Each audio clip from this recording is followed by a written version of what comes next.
आप सभी का मेरे चैनल पर पुनः स्वागत है। आज हम लोग साहित्य सागर के अंतर्गत आगे की श्रृंखला में चलना हमारा काम पाठ को पढ़ेंगे और उसके बारे में समझेंगे।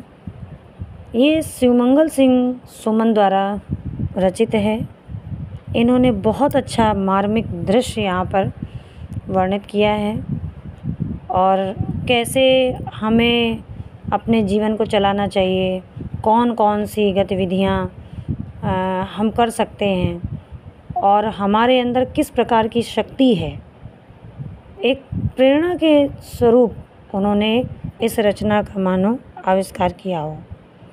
तो आइए इनके बारे में थोड़ी सी जानकारी करते हुए फिर हम लोग पाठ की ओर बढ़ेंगे। शिवमंगल सिंह सुमन का जन्म 1915 में हुआ, झारपुर नामक गांव में हुआ, जो कि उत्तर प्रदेश के उन्नाव ज़िले में पड़ता है।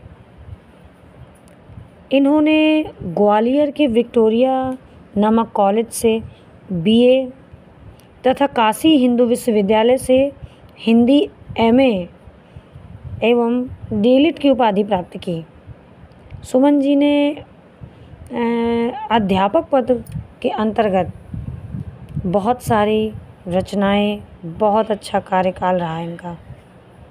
प्रधानाचार्य और अध्यापक दोनों गुण इनके अंदर विद्यमान रहे। विश्वविद्यालय के उपकुलपति तक के पदों तक इन्होंने कार्य किया है। इनकी प्रसिद्ध रचनाएं हिलोल, प्रलय सृजन, मिट्टी की बारात, है ना, ये कुछ मुख्य थी। और एक इन्होंने बहुत बढ़िया जो नाटक था प्रकृति पुरुष कालिदास, ये इनका बहुत प्रसिद्ध काव्य नाटक है जो कि लगभग सभी साहित्य प्रेमी जानते होंगे। आइए अब हम अपने पाठ की ओर बढ़ते हैं। चलना हमारा काम, इसको बहुत ही सरल भाव में समझने का प्रयास करते हैं। आइए देखते हैं। गति प्रबल पैरों में भरी, फिर क्यों रहूं दर दर खड़ा, जब आज मेरे सामने है रास्ता इतना पड़ा, जब तक न मंजिल पा सकूं तब तक न मुझे विराम है, चलना हमारा काम है।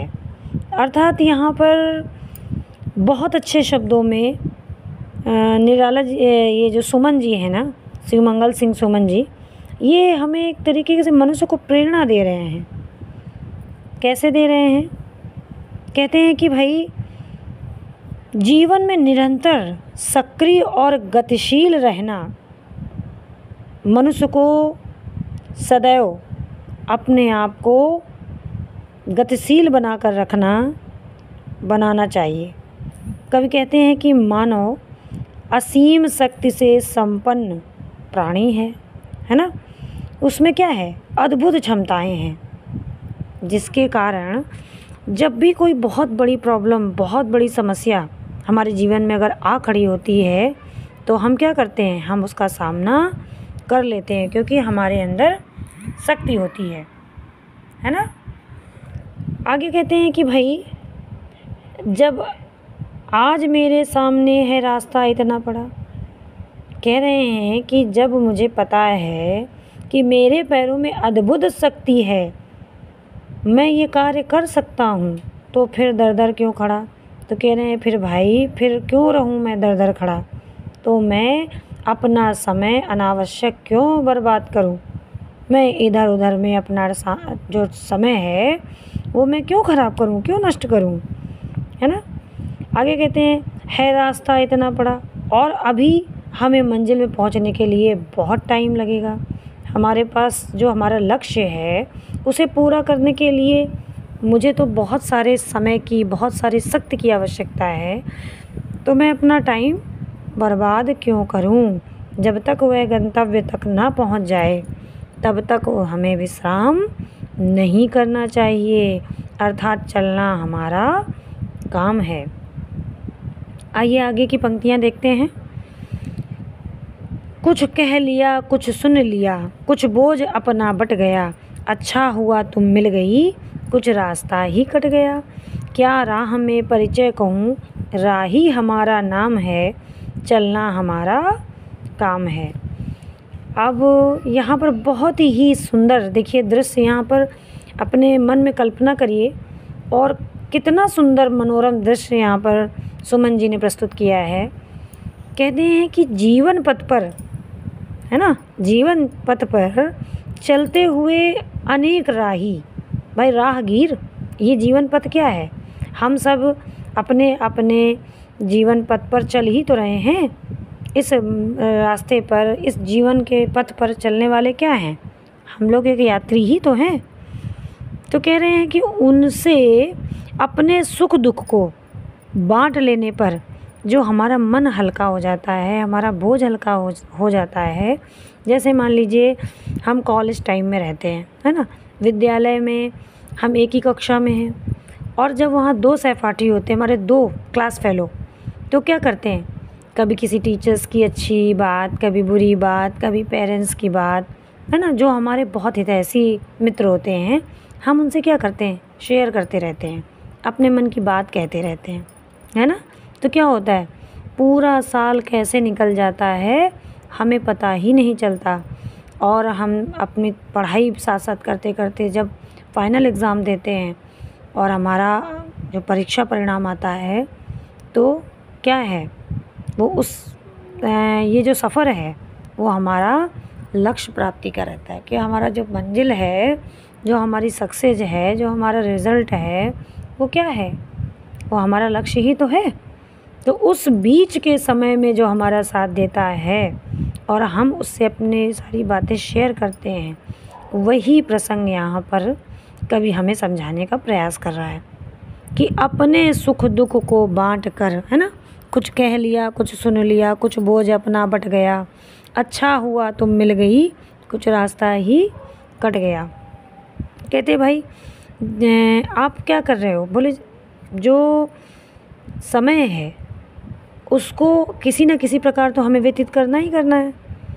तो जब वही यहाँ पर समझा रहे हैं कि अच्छा हुआ तुम जीवन के मार्ग पर चलते हुए तुम्हारा हमें साथ मिल गया, तो तुम्हारे साथ रहने पर कुछ समय आसानी से बीत गया और कैसे रास्ता कट गया हमें पता ही नहीं चला, है ना।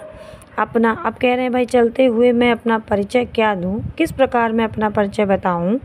मेरा परिचय तो केवल इतना ही है कि मैं इस जीवन पथ पर एक चलने वाला पथिक हूँ, अर्थात एक यात्री हूँ। जो क्या करना है, हमारा काम तो अपने लक्ष्य को निरंतर बढ़ते हुए प्राप्त करने का है ना। अर्थात मनुष्य को प्रेरणा देते हुए जीवन पथ पर यहाँ आगे बढ़ते हुए, है ना, उसे अनेक साथी मिलते हैं, पर उसका कर्तव्य है कि वह निरंतर इस पथ पर अग्रसर रहे। मैंने जैसा कि आपको उदाहरण दिया, तो आप ये कहोगे कि हाँ मैम ने तो बोला है कि भाई साथी बनाने चाहिए, बात शेयर करो, है ना। तो ये सब तो अच्छी बात है, लेकिन ये नहीं कि आप मित्रता निभाते ही रहें और आप अपना लक्ष्य भूल जाएं। आप अपनी पढ़ाई पर फोकस रखिए, आप उससे भटक नहीं सकते हैं। यदि कोई मित्र आपका बहुत अच्छा मित्र है और वो पढ़ने में अच्छा नहीं है, वो बाई चांस फेल हो जाता है, तो क्या आप उसके लिए क्लास रिपीट करेंगे? क्या आप उसको छोड़ोगे नहीं? भाई हम तो आगे बढ़ेंगे ना अपने लक्ष्य की प्राप्ति के लिए, ना कि उसको पकड़ के बैठ जाएंगे। तो यहाँ ये अंतिम पंक्तियों में कवि कह रहे हैं कि क्या राह में परिचय कहूँ, चलना हमारा काम है, अच्छा हुआ तुम मिल गई, कुछ रास्ता ही कट गया, है ना। तो इनका कहने का यहाँ पर तात्पर्य यही है कि हमारे साथ उस समय जो मिल गया तो अच्छा ही रहा, हमारा समय भी कट गया और हमारा लक्ष्य भी पूरा हो गया। आइए आगे की पंक्तियाँ देखते हैं, समझ में आया? कहीं अगर कोई डाउट है तो आप मुझे कमेंट करते रहना, मैं पुनः उसे फिर से बहुत ही सरलीकरण करके मैं आपको समझाने का प्रयास करूँगी। आइए देखते हैं। जीवन अपूर्ण लिए हुए पाता कभी खोता कभी, आशा निराशा में घिरा, हंसता कभी रोता कभी, गति मति न हो अवरुद्ध, इसका ध्यान आठों याम है, चलना हमारा काम है। अब यहाँ पर कह रहे हैं भाई कि मानव जो जीवन है वो क्या है, अब परफेक्ट नहीं है ना। तो कोई भी कभी भी जीवन में परिपूर्ण नहीं होता, पूर्णतया संतुष्ट नहीं हो सकता। तो इस विषय में यहाँ पर इन्होंने चर्चा की है कि इसमें कभी सफलता भी होती है, कभी असफलता भी होती है ना। हम कभी भी परफेक्ट जीवन नहीं जी सकते। जीवन अपूर्ण लिए हुए पाता कभी खोता, कभी कभी हमें सुख भी प्राप्त होता है, कभी हमें दुख भी प्राप्त होता है। आशा निराशा से घिरा, और आशा जब कभी भाई कोई चीज़ हमने उम्मीद की हो वो पूर्ण हो जाए तो हम बहुत खुश हो जाते हैं, और जब हमारे मन का नहीं होता है तो निराशा से घिरा तो हम निराश हो जाते हैं और हमारा मन खिन्न हो जाता है, दुखी हो जाता है ना।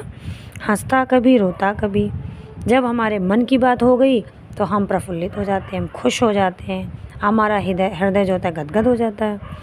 और जब हमारे विरुद्ध कोई बात होती है जो हमें अप्रिय लगती है तो हमारा हृदय क्या होता है, दुखी हो जाता है। तो यहाँ पर यही कह रहे हैं ये कि सुमन जी का यही कहना है कि हम आशा और निराशा के इस चक्र में घिरे रहते हैं, है ना। गतिमति न हो अवरुद्ध, इसका ध्यान आठों याम है। कहते हैं इस सब चक्कर में कभी भी हमारा जो मन है ना, वो क्या हो, कभी भी भटके ना। जो गतिमति, गति माने भाई हमारा जो ये चाल है, जो शक्ति है, मति बुद्धि है, ना अवरुद्ध हो मतलब रुके ना। ये आठों याम मतलब 24 घंटे जो हमारे ये अच्छे लक्षण हैं, जो आचरण हैं, इस बात का हमें हमेशा ध्यान रहे कि ये कभी भी हमारे गलत ना हो। जो हमारी सोच है, जो हमारी विचारधारा है, वो क्या हो, कभी भी गलत ना हो, है ना। इस बात का हमें आठों याम ध्यान रखना चाहिए। हमें ये स्मरण रहे कि हम कभी भी गलत रास्ते पर ना चलें। अतः हमें अपने लक्ष्य की ओर निरंतर गतिशील बने रहना चाहिए। आगे है, इस विशद विश्व प्रवाह में किसको नहीं बहना पड़ा, सुख दुख हमारी ही तरह किसको नहीं सहना पड़ा, फिर व्यर्थ क्यों कहता फिरूं मुझ पर विधाता वाम है, चलना हमारा काम है। जब कहते हैं कि यहाँ पर सुमन जी कि जब मुझे ये आभास हुआ कि संसार में कोई भी विशद माने बहुत बड़े विशद, इस विश्व प्रवाह में, इस संसार में ऐसा कौन है जिसे इस संसार के जो ये जीवन चक्र है इस पर किसको नहीं चलना पड़ा, है ना। किसको समय के अनुसार नहीं चलना पड़ा है, कौन ऐसा है जो परफेक्ट है। सुख दुख तो सबके जीवन में आते रहते हैं, है ना। तो व्यर्थ मैं क्यों फिरता रहूं, फिर विधाता वाम है, फिर मैं बार बार क्यों ऐसा कहता हूँ, वाम माने विपरीत, है ना। कहते फिर मैं बार बार क्यों इस बात को दोहरा रहा हूँ कि हे प्रभु तुम मेरे ऊपर ही क्यों ऐसा कर रहे हो, मतलब मेरे लिए विपरीत व्यवस्था क्यों है, विधाता ने मुझ पर ही नहीं किया, मैं ये इस बात की शिकायत क्यों करूँ। बार बार मैं इस बात को कह रहा हूँ, हे प्रभु ऐसा कर दिया, हे भगवान आपने मेरे साथ ऐसा कर दिया, लेकिन ये गलत है। ये तो जीवन का चक्र है और इससे कोई भी बचा नहीं है। अर्थात हमें जीवन के इस चक्र पर चलते रहना चाहिए, निरंतर अपने लक्ष्य की प्राप्ति के लिए आगे बढ़ते रहना चाहिए। आइए आगे की पंक्तियों में, मैं पूर्णता की खोज में दर दर भटकता ही रहा, प्रत्येक पग पग कुछ न कुछ रोड़ा अटकता ही रहा, पर हो न निराशा क्यों मुझे, जीवन इसी का नाम है, चलना हमारा काम है। अब कह रहे देखो भाई सीधी सी बात है, इस संसार में, इस जीवन में सुख दुख रोड़ा बन के तो कहीं ना कहीं अटकते ही रहते हैं। प्रत्येक पग पग पर मतलब एक एक कदम पर मैं क्या कर रहा हूँ, मैं पूर्णता के चक्कर में कि आई एम परफेक्ट, है ना, मैं बिल्कुल पूर्ण हूँ, मेरे जैसा तो कोई है ही नहीं। इस चक्कर में मैं दर दर भटक रहा हूँ कि शायद अब हम परफेक्ट हो जाएं, अब हम ज़्यादा बेस्ट हो जाएं, है ना। इस चक्कर में हम क्या कर रहे हैं, हम जगह जगह भटक रहे हैं। लेकिन अब मुझे ये सब पता चल गया है कि प्रत्येक पग पग पर इस जीवन चक्र में, इस जीवन पथ पर चलने पर पल पल हमें मुसीबतों का सामना करना पड़ता है। पर हो न निराश क्यों मुझे, और मैं क्यों निराश हूँ, मैं अपने आप को दुखी क्यों रखूँ, है ना।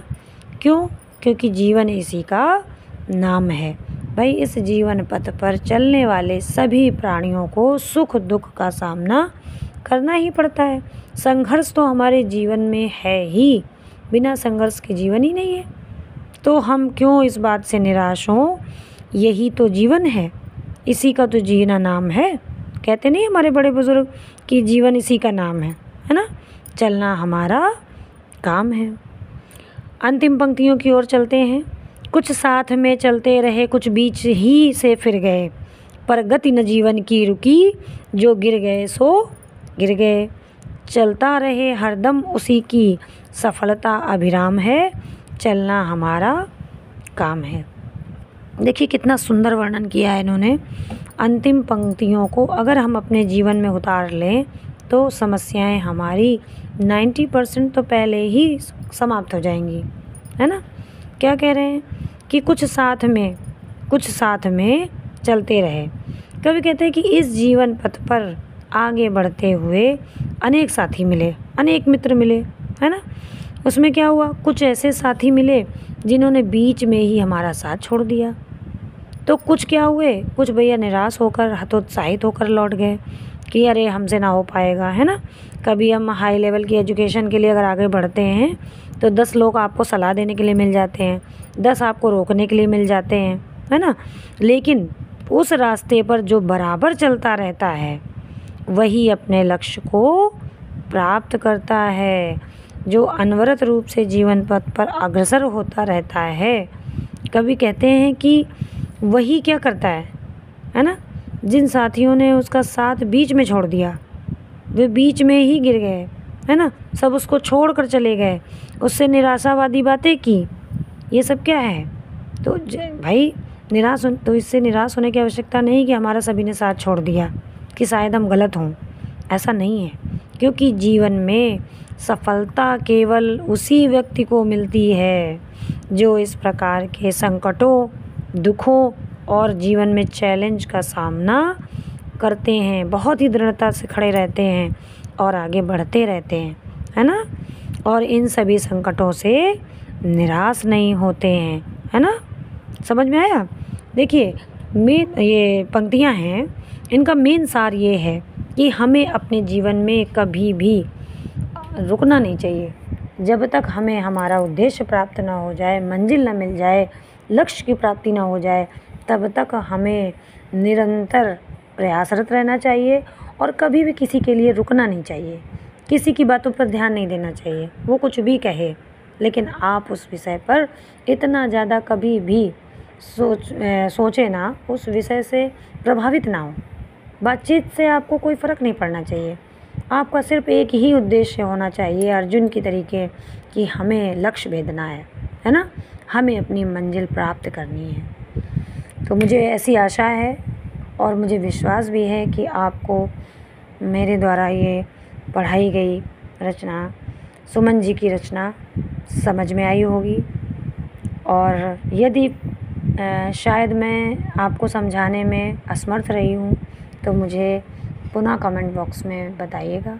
मैं आपको फिर से और दूसरे तरीके से पढ़ाने का, समझाने का प्रयास करूँगी। लेकिन ये पंक्तियाँ अगर आप अपने जीवन में भी समेट के उतार लें, ये जीवन में भी अगर आप इसका अनुसरण कर लें, तो यकीन मानिए, ऐसा मेरा विश्वास है कि आपका जीवन सफलताओं को छुएगा, आपका व्यक्तित्व, है ना, सफलता की चोटी पर पहुंचेगा। तो ऐसा मेरा विश्वास है। आप सभी को यदि ये अच्छा लगा हो और मेरा बताने का अगर तरीका अच्छा लग रहा है तो मेरे उत्साहवर्धन हेतु सब्सक्राइब करें, लाइक करें और अधिक से अधिक जिन्हें इस चैप्टर की आवश्यकता है उन्हें भी शेयर करें। धन्यवाद।